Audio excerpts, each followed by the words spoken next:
Hello Bista sir, चाउमिनको स्वाद कस्तो लागिरहेछ?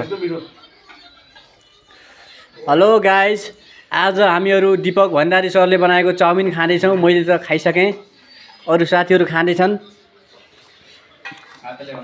यसमा हामीले कुनै पनि केमिकल प्रयोग गरेका छैनौँ। रमेश भाइ, आजको चाउमिन कस्तो लाग्यो? आगामी दिनमा यस्ता यस्ता चाउमिन बनाइरहनु होला दीपक। कस्तो लागिरहेछ दीपक सर? भान्ज कस्तो लागिरहेछ? भाँडा धुनु त सजिलो लागिरहेछ नि।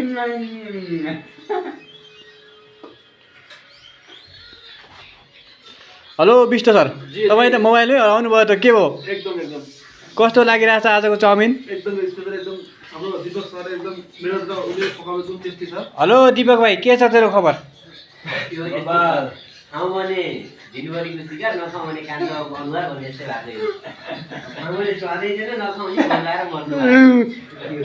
मेरी आमै नि यतिसम्म त नबनाउन यार दीपक।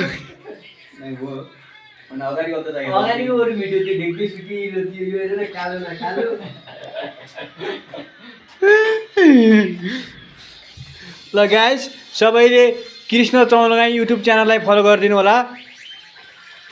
यस्ता यस्ता रमाइलो भ्लगहरू हेर्नका लागि हजुरले यो च्यानललाई सब्सक्राइब पनि गर्न सक्नुहुनेछ। फाइनली हाम्रो भान्जले भाँडा धुँदैछन्। हाम्रो जापानिज भाइ हिजोदेखि भोकाएका थिए, के हो पुरा झ्याप पारामा खानेछन्। दीपक सर, आफैले बनाएको चाउमिन आफै खाँदाखेरि कस्तो महसुस भइरहेछ?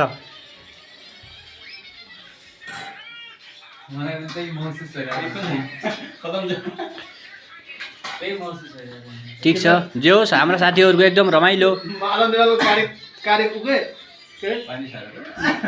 ठिक छ, माधव नेपालको त्यो कार्यालय हुन्छ नि, पार्टी कार्यालय के आगो लगाइदिनु भयो, भित्रका सामान सब निकालेर तोडेर निकालेर बाहिर पनि आगो लगाइदिनु। मान्छेहरू 3 कुनेमा गएर त्यस्तो आन्दोलन गरिरहेका छौँ। हामी सुरक्षित तरिकाले चाउमिन खानेछौँ।